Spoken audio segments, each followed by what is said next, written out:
Oke, Assalamualaikum warahmatullahi wabarakatuh. Sebelumnya izin memperkenalkan diri, nama saya Dwiki Yuda Pramana dengan NPM 1905081014. Ingin mempresentasikan hasil kerja tugas besar rancangan arsitektur 4 dengan judul Raden Intan Walk, Walking Plaza and Fun Office. Kita langsung saja ke lembar pertama. Yang di lembar pertama ada latar belakang dan isu permasalahan. Yang pertama itu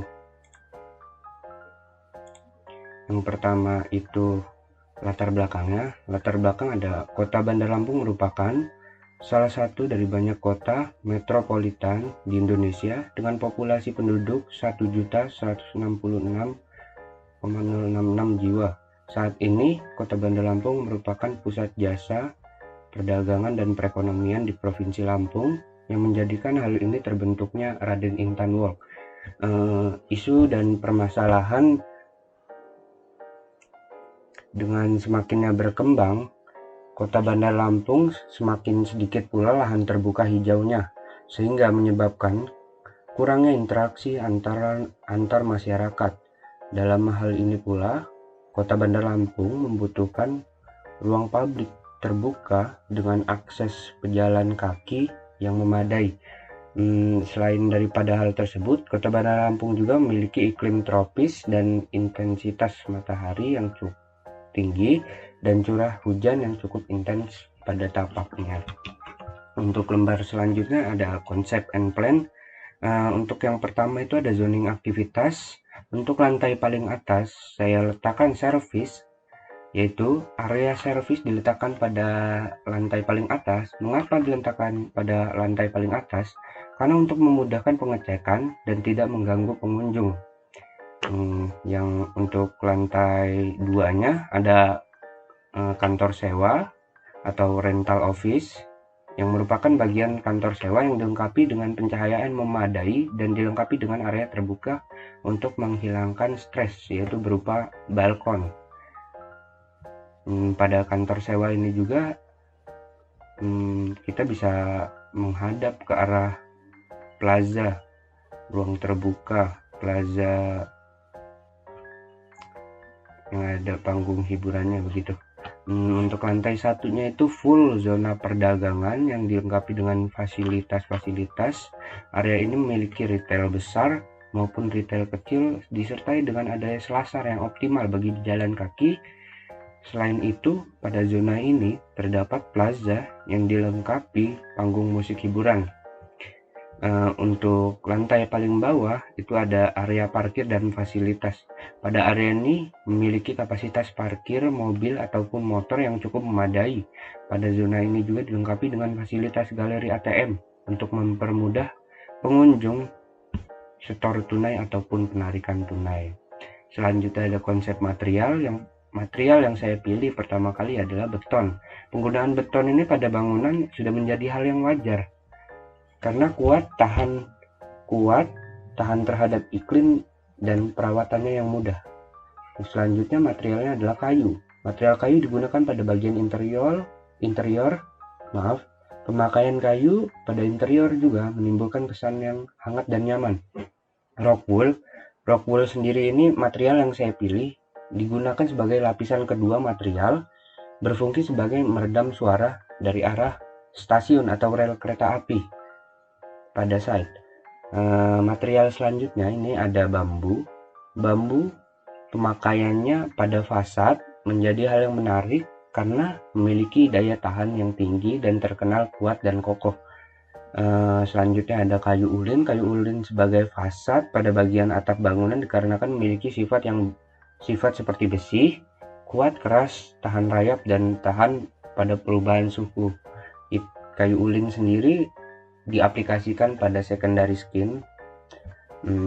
Selanjutnya ada konsep pembentukan massa. Yang pertama adalah massa menyesuaikan bentuk tapak dan existing tamannya. Selanjutnya ada pemotongan massa untuk menciptakan kelegaan dan ruangan terbuka. Yang ketiga ada pembuatan zonasi secara vertikal. Ya, selanjutnya ada filtrasi air hujan atau SPA, sistem penyimpanan air hujan. Yang pertama sendiri dari kerangkanya ada like steel sling, yang selanjutnya di bawahnya dilanjutkan oleh pipa besi konstruksi. Untuk luarnya sendiri itu menggunakan fasad bambu dan adukannya menggunakan adukan terseram. Penyaringan air hujan. Penyaringan air hujan sendiri penciptaan lebih modern dari sistem penyimpanan air hujan yang tradisional. Ya, seperti yang bisa dilihat di lembar konsep. Yang pertama itu ada ijuk kelapa, yang kedua itu ada arang, yang ketiga itu ada pasir, yang ketiga itu ijuk kelapa lagi, yang kelima ada arang, yang keenam ada pasir, dan yang terakhir ada kerikil. Nah, selanjutnya sistem penampungan air hujan. Tidak hanya sebagai tempat naungan saja, menara ini berfungsi sebagai pemanfaatan air hujan, juga sebagai alternatif penghematan air agar mengurangi biaya pengeluaran. Yang pertama, tahap-tahapnya yang pertama yaitu air hujan akan disaring melalui menara yang akan disimpan di tangki utama yang berada di bawah menara melalui pipa-pipanya. Yang kedua ada tangki utama digunakan untuk menyimpan air hujan yang sudah melalui proses penyaringan. Selanjutnya ada air tersebut itu digunakan untuk keperluan seperti penyiraman tanaman, menyiram toilet, flush, dan lain-lain. Jadi di sini bisa disimpulkan untuk pemanfaat dan intensitas air hujan yang cukup tinggi di Bandar Lampung, saya memanfaatkan intensitas tersebut untuk pengurangan biaya maupun keperluan air, begitu. Selanjutnya ada analisis makronya. Lokasi site-nya itu tepatnya di Pulau Sumatera, Provinsi Lampung, dan lebih tepat lagi di Jalan Raden Intan. Spesifikasi tapaknya ini untuk namanya sendiri saya memberi nama Raden Intan Walk, yaitu lokasinya Jalan Kota Raja nomor 27 Gunung Sari, Enggal, Kota Bandar Lampung 352133. Untuk luasan area sendiri kurang lebih 13.000 meter persegi. ISB 6 meter dari barat, 6 meter dari selatan, KDB 60%, KDH nya 10%, dan jumlah lantai 4 lantai, topografi tidak berkontur, dan masa bangunannya majemuk. Batas teritorialnya sendiri pada sisi utaranya sendiri, pada bagian sini itu ada Jalan Kota Raja. Selanjutnya pada sisi baratnya terdapat Jalan Raden Intan, depan tapaknya. Selanjutnya pada sisi selatannya terdapat dengan Jalan Pemuda beserta pertigaannya yang menghubungkan Jalan Pemuda dan Jalan Raden Intan. Pada sisi timurnya sendiri berbatasan dengan Stasiun Tanjung Karang, ya, rel kereta api begitu. Selanjutnya ada analisis mikronya. Analisis mikronya sendiri ada analisis angin. Yang pertama, arah angin berasal dari sisi barat dan utara, memaksimalkan bukaan dan penggunaan roster pada dinding dan ventilasi sehingga angin masuk dan menjadi penghawaan alami. Begitu pula dengan peletakan ruangan-ruangan terbuka untuk mengalirkan angin tersebut untuk penghawaan alami. Selanjutnya ada analisis matahari. Analisis mataharinya ini yang pertama, analisisnya intensitas matahari sepanjang hari sangat tinggi pada tapak. Hal ini dapat dimanfaatkan sebagai alternatif energi tambahan untuk konsumsi listrik dengan menggunakan panel surya. Dengan intensitas sinar matahari yang tinggi sepanjang hari, maka akan mengakibatkan temperatur yang tinggi pula pada tapak. Hal ini berpengaruh pada ketidaknyamanan pengguna atau pengunjung. Intensitas sinar matahari paginya yang tinggi akan mengakibatkan ketidaknyamanan bagi pengguna saat beraktivitas pagi maupun siang hari. Sintesanya adalah pengoptimalan desain sun shading atau secondary skin sangat diperlukan selain sebagai unsur estetis juga sebagai penghalang intensitas sinar matahari yang terlalu tinggi. Bentuk massa dibuat lebih responsif terhadap sinar matahari untuk menghindari panas yang masuk secara berlebihan. Yang terakhir ada pengoptimalan penggunaan vegetasi tanaman pohon sebagai buffer cahaya matahari sore. Dari analisis di sini, untuk intensitas matahari yang cukup tinggi pada tapak, saya menggunakan panel surya sebagai pengganti listrik. Selanjutnya ada analisis topografinya. Pada tapak ini memiliki kontur yang cenderung rata dan tidak memiliki elevasi. Analisis entrance-nya itu untuk akses lokasi menuju site ini dapat melalui dari arah barat dari Jalan Kota Raja. Itu bisa pengunjung bisa dari arah Stasiun Tanjung Karang juga bisa. Dari arah baratnya itu Jalan Raden Intan. Arah selatannya itu Jalan Pemuda. Jadi in dan outnya itu berada di Jalan Raden Intan dan Jalan Pemuda. Selanjutnya ada analisis kebisingan. Analisis kebisingan sendiri, pada sisi timur terdapat pertokoan dan stasiun kereta api. Pada bagian ini tingkat kebisingannya bising. Pada sisi barat terdapat pertokoan, pasar tengah, dan Jalan Raden Intan, sehingga tingkat kebisingannya bising. Pada sisi selatannya terdapat pertigaan, yaitu Jalan Pemuda tadi. Pertigaan menghubungkan Jalan Pemuda dan Jalan Raden Intan, sehingga pada bagian ini kebisingannya itu bising. Yang terakhir, pada sisi selatan terdapat Masjid Taqwa, sehingga tingkat kebisingannya itu sedang. Untuk lembar selanjutnya itu ada analisis sirkulasi. Yang pertama itu sirkulasi alur kendaraan menuju dan di dalam site. Yang pertama dari arah barat sendiri atau depan site memiliki jalur masuk berupa drop off pengunjung dan keluar melewati Jalan Pemuda.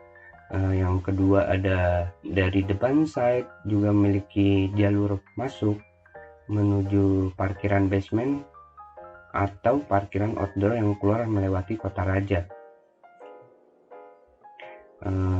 Dari sisi utara sendiri jalur masuk langsung ke parkiran outdoor dilengkapi dengan loading dock dan bongkar muatnya. Selanjutnya untuk sirkulasi pencapaian pejalan kaki menuju site, yang pertama dari arah Pasar Tengah memiliki jalur site melalui jembatan penyeberangan. Yang kedua dari arah depan site juga memiliki jalur masuk pejalan kaki halte bus menuju ke dalam site bangunan.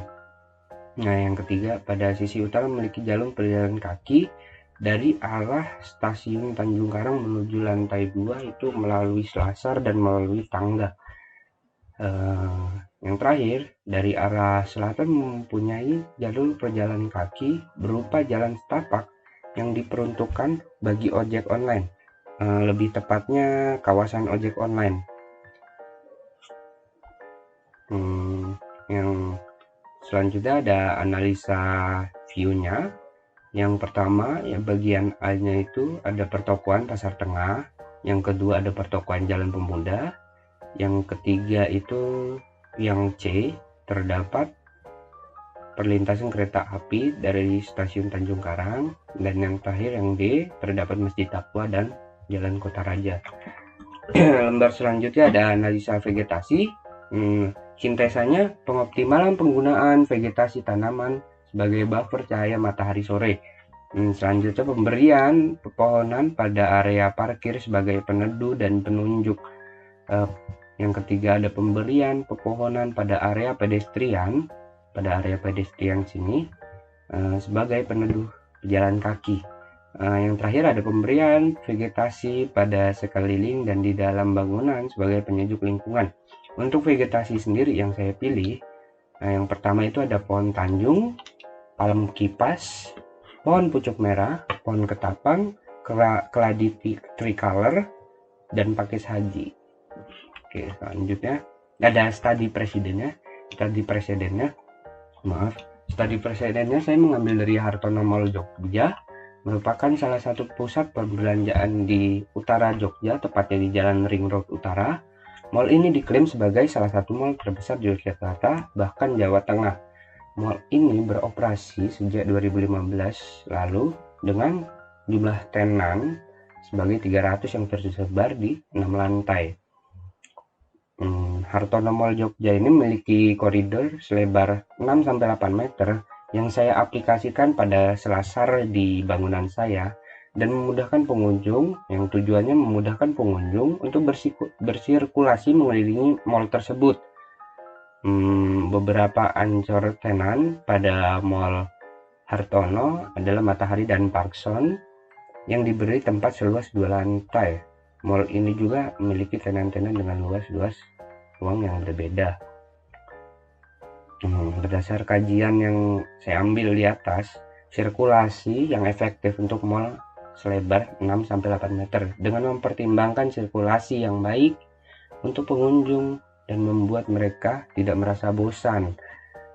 Mall juga harus memiliki ancor tenan karena itu merupakan hal utama yang menarik pengunjung untuk mengunjungi mall tersebut. Untuk ancor tenannya sendiri pada desain saya itu berada di depan, di arah depan semua, depan.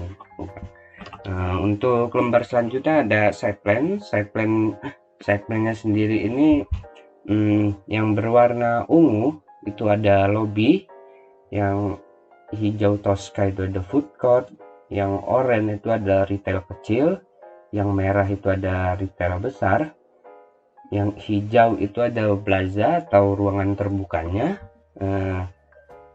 terus yang biru itu ada kawasan ojek online,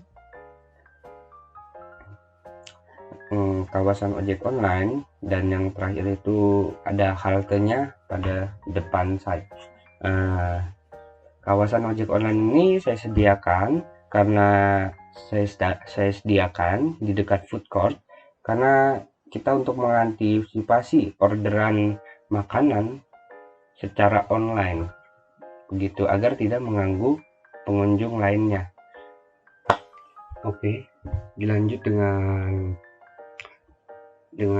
denah yang pertama, itu ada denah basement.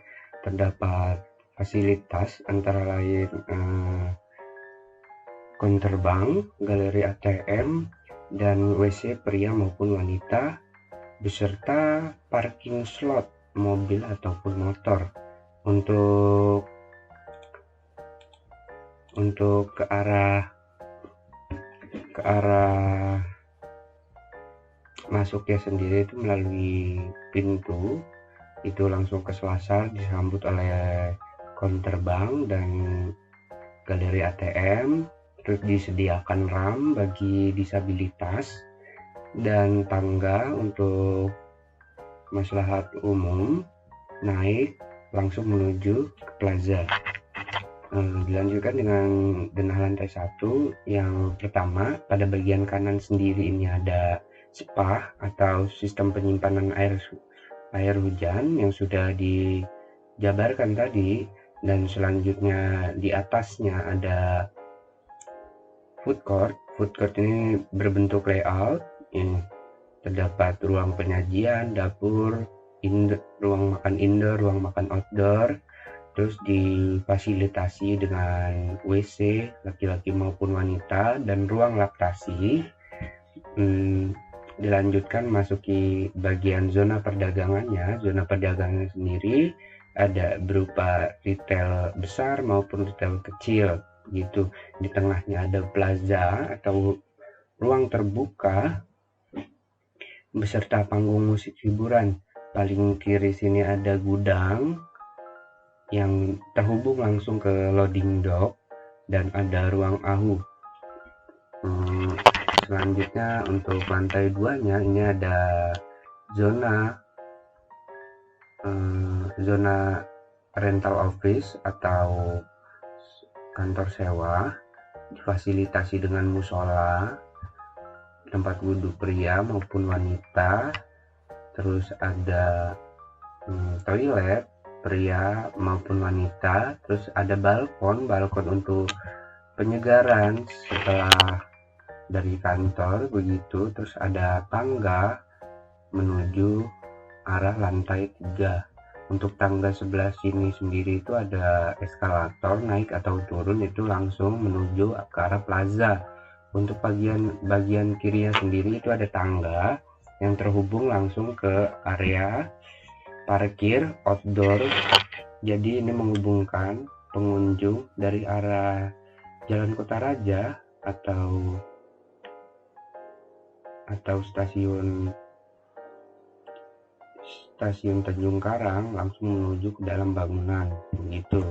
Selanjutnya itu ada lantai terakhir dikhususkan untuk servis. Yang pertama itu ada area peletakan panel surya, ada ruang MHVV dan mechanical electrical. Selanjutnya itu ada potongannya.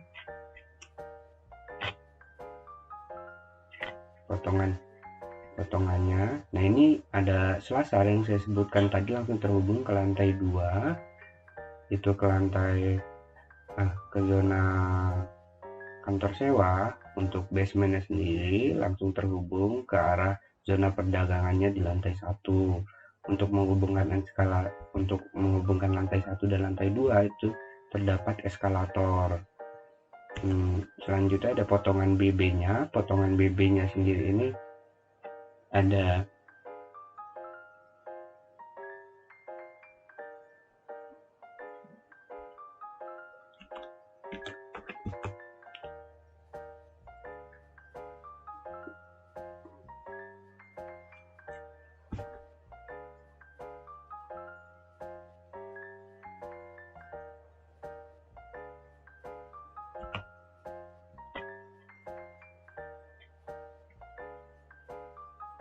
selanjutnya ada tampak depannya sendiri. Ini bisa kita lihat di sini ada spa, ada halte, ada bagian drop off-nya, ada fasad-fasadnya, dan terlihat selasar dari arah stasiun Tanjung Karang. Nah, untuk tampak belakangnya sendiri itu seperti ini. Untuk selanjutnya ada tampak kanannya. Tampak kanannya kita bisa melihat ada bagian dari retail food court beserta ruang makan outdoornya. Nah, di sini ada kawasan ojek online. Terus untuk tampak kirinya itu kita lihat ada bagian loading dock dan tangga menuju arah langsung lantai 2 dari arah stasiun Tanjung Karang. Nah, untuk interior yang pertama ini ada galeri ATM di bagian basement. Untuk interior yang kedua itu ada lobby atau hall. Yang ketiga itu ada interior di lantai 2-nya, lebih tepatnya di kantor sewanya. Untuk interior yang terakhir ada dalam retail food court-nya. Selanjutnya eksterior yang pertama, eksterior mata manusianya saya ambil pada plaza. Yang selanjutnya eksterior food court-nya saya ambil dari mata manusia pada food court. Selanjutnya ada eksterior pedestriannya berupa tempat-tempat duduk. Nah, selanjutnya untuk eksterior selanjutnya ada kawasan ojek online. Ini perspektif mata burungnya, perspektif mata burung 2. Nah, selanjutnya ada detail fasadnya. Yang pertama, penerapan kayu merbau pada dinding muka bangunan sebagai penambah nilai estetika sekaligus membuat bangunan terkesan modern. Selain itu, peletakan besi hollow yang sejajar ini, besi hollow galvanis tepatnya, menambah kesan yang tegas pada lekukan sehingga menimbulkan kesan yang elegan. Detail fasad yang kedua, penerapan bambu pada menara sistem penyaringan air hujan atau spa. Selain menambah kesan elegan dan modern, selain rupanya yang artistik, juga bambu mempunyai sifat yang lentur, elastik, dan mudah dibentuk. Maka dari itu saya meletakkan material ini pada pelapis kedua setelah adukan restam. Nah, detail fasad yang ketiga itu ada penerapan ukiran kayu pada halte bus maupun kawasan ojek online yang bermotif batik Nusantara, lebih tepatnya motif batik Solo, batik Parang. Selain itu, motif batik Solo ini juga merupakan motif batik tertua di Nusantara. Nah, untuk detail fasad yang terakhir yaitu penerapan balok kayu ulin yang menyerupai gelombang menambah kesan elegan dan natural. Nilai lain dari kayu ulin ini adalah sebagai secondary skin yang berfungsi mengurangi efek sinar matahari langsung. Secondary skin ini juga digunakan sebagai mengimplementasikan sebuah kesan pada fasad sekaligus menjadi focal point pada bangunan. Sekian dari presentasi saya. Saya selaku Dwi Yuda Pramana pamit undur diri. Wassalamualaikum warahmatullahi wabarakatuh. Presentasi ini ditutup dengan video animasi dari bangunan yang saya kerjakan.